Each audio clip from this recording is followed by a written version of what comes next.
See, back then, I had a stubborn streak a mile wide, and I wasn't about to back down. So it was like pitch black in there? Actually, it was pretty well lit, as they had torches on the walls.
How big was this cave?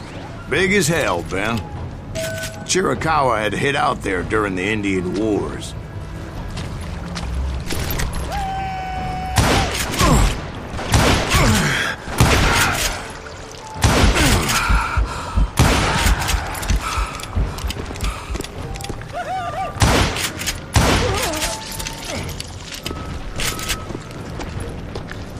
They thought it was haunted with the ghosts of those murdered by the horse soldiers. The cave was haunted with dead Indian ghosts?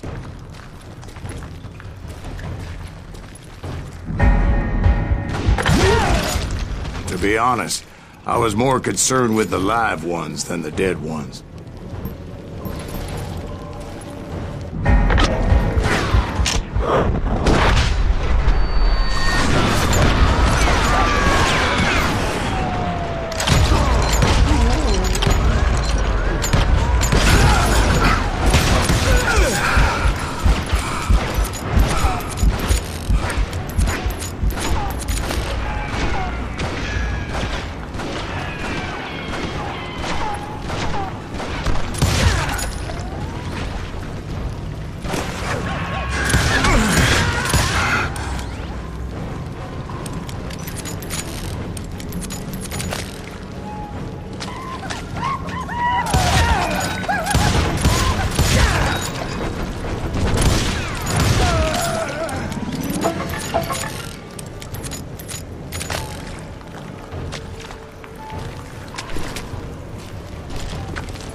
How come you know so much about engines? A few years back, I was married to 2 Mescalero women. At the same time? Yeah, they were sisters.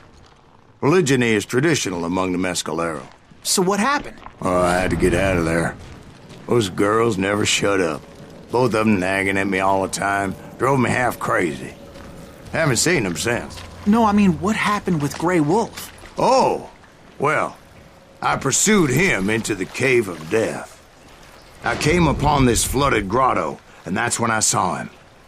He came to me unarmed and unafraid. His voice echoed in the shadows, and I sensed he meant me no harm. You carry great darkness in your heart, and if you do not release it, it will claim your soul. The sound of his voice put some kind of ancient Indian spell on me.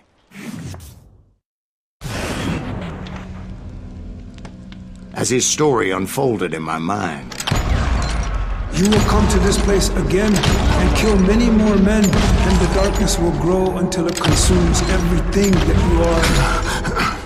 The soul would have no rainbow if the eye had no tears. he said I was a great warrior, a coyote man, unequaled by any other pale-faced warrior, or something like that. The snakes will bite shadows of your past until a venom poisons your heart, and an echo of the song of the dead summons the spirits deep from within the mountains. I didn't quite get what he was saying, but there was definitely snakes. And indeed, his warriors surrounded me and attacked me like hungry wolverines. They couldn't stop me, though, and Grey Wolf wasn't in the mood for idle talk.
I swear I couldn't see any way out of this trap.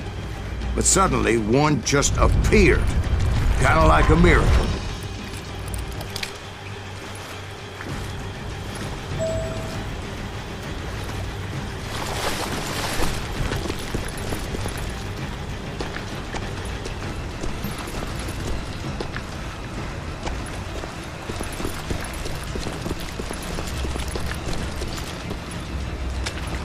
I felt like I would be lost in that damn cave forever.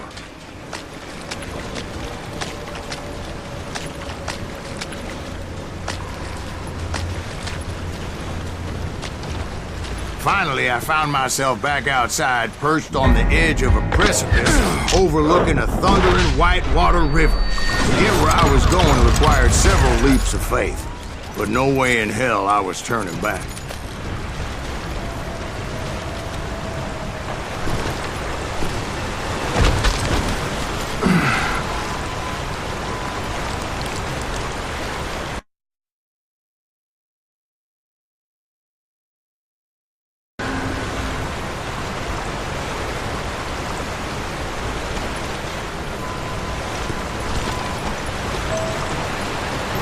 I chased after him, determined to make him explain the meaning of all that mumbo-jumbo.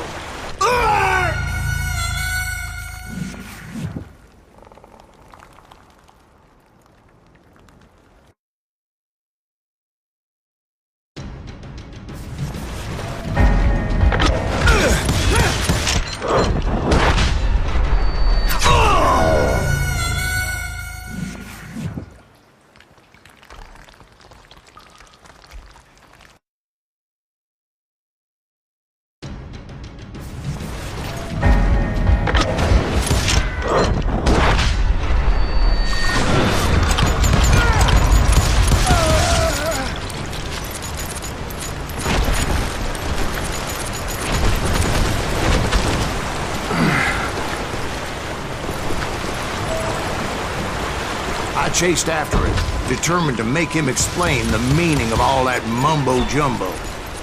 Mumbo-jumbo's right. Are you making this all up as you go?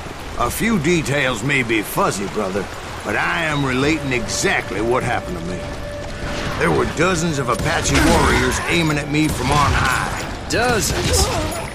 Well, maybe not dozens, but there was a lot of them. At least 3 or 4. Well, more than that, little lady.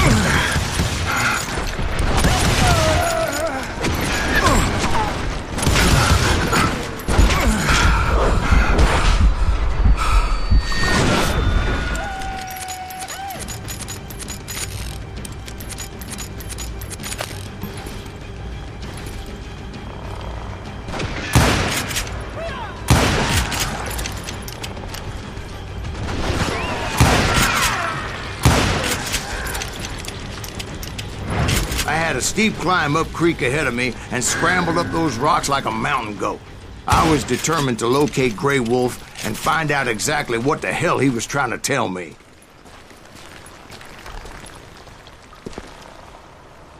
And wouldn't you know it, that crafty son of a bitch led me right into a trap. What kind of trap? Well, son, there had to be at least 100 Apaches surrounding me. 100? God be my witness. Oh, come on. Who are you kidding? Hey, I believe you. Come on, tell us how it ended. All right, but I'm not gonna drag this out. Where were we? You were surrounded by 100 Apache warriors. Well, I didn't take the time to count them exactly, but there were a lot of them.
And in the end, a path appeared before me that I had not seen before. I followed it as I desperately needed to find out what Grey Wolf was trying to tell me. But it was like that son of a bitch disappeared into thin air.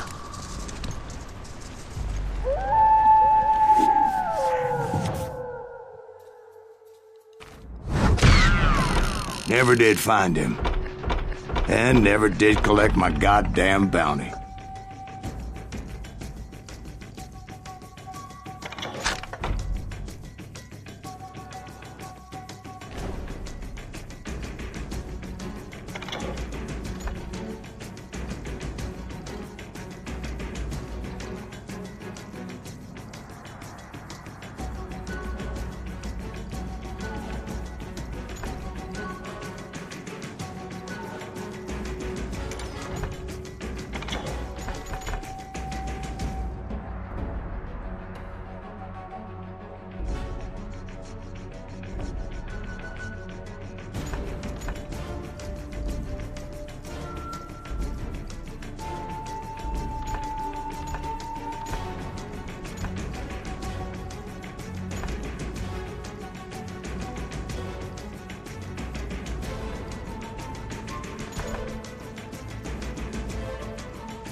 Thank you, darling. It's interesting how the truth can sometimes seem, might malleable, depending upon your point of view. Like how those dime novels make you out to be something you're not? Jack, don't be starting trouble. No, he's right. They do tend to exaggerate. Did they exaggerate your part in taking down the Daltons? Well, I was there in the flesh, boy, so I saw what happened firsthand.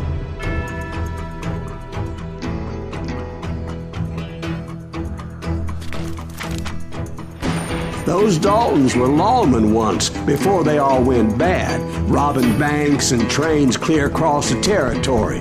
Until Coffeeville, of course. I was one of the citizens who took up arms that day. fighting on the side of right? I did my best, sir. We all did.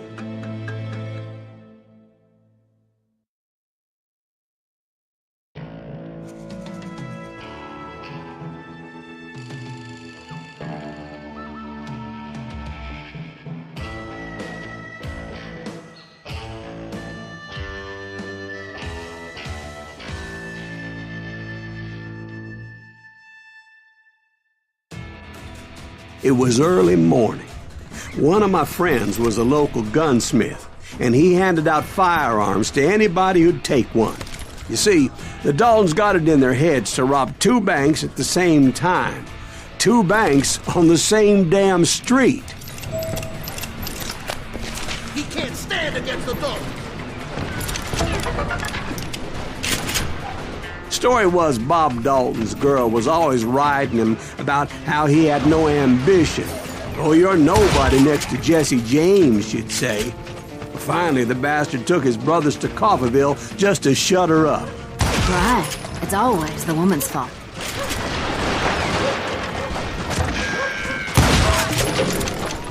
Well, the locals recognized the Daltons right off. Before they could get away, half the town took up arms to defend their property. Their first mistake was pulling a job in their own damn hometown. The boys grew up in Coffeyville, so everybody knew them. The bank teller tricked them, telling them the time lock on the safe wouldn't open till 9:30.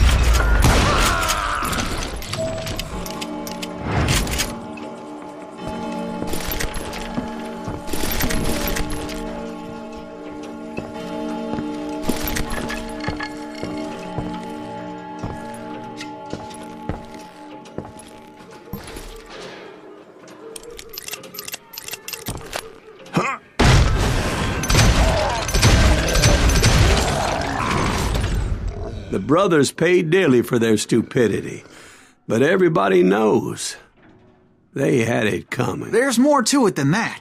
I read all about that day, so I know for a fact that it went down very differently.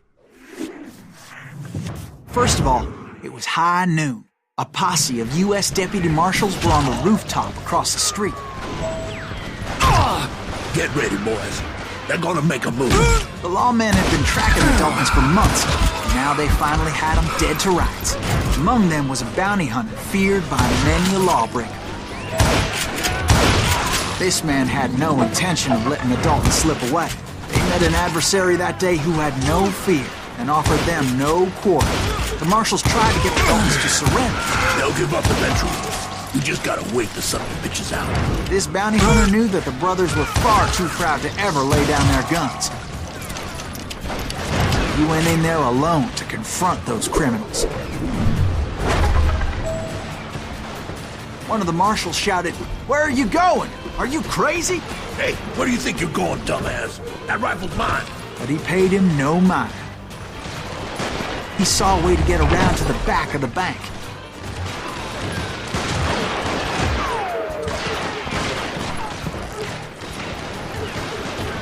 Then he figured out how to hit the Daltons from a direction they weren't expecting.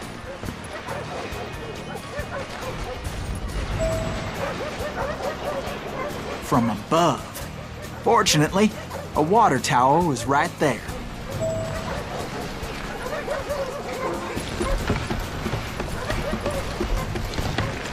A moment later, he was climbing up a steep ladder, laughing at danger as he did.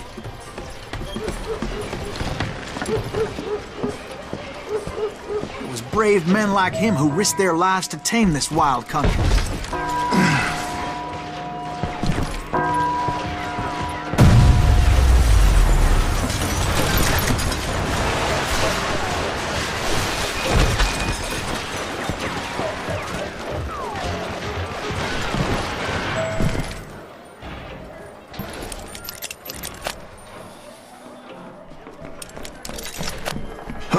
We've got company.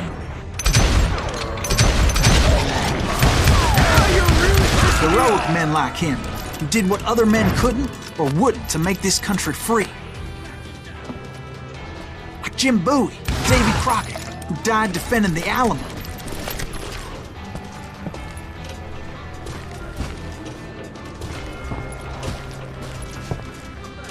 Is that Silas Greaves? Son of a bitch!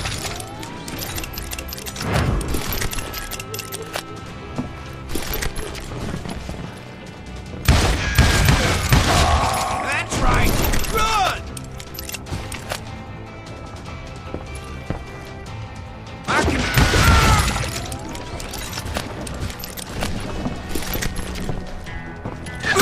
God damn you!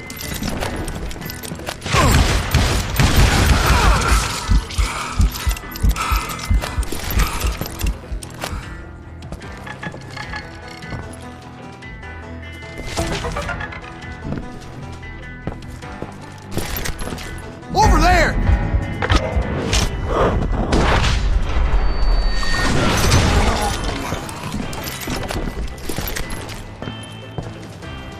That's Silas Greaves! What the hell? Blam! Blam! He came away victorious, taking down those thieving Daltons.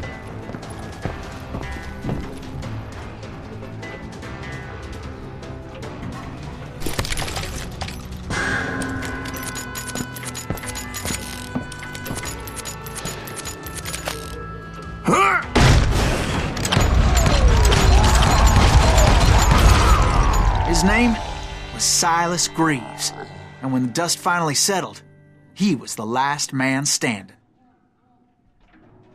Sorry, kid, but that just wasn't the way it happened.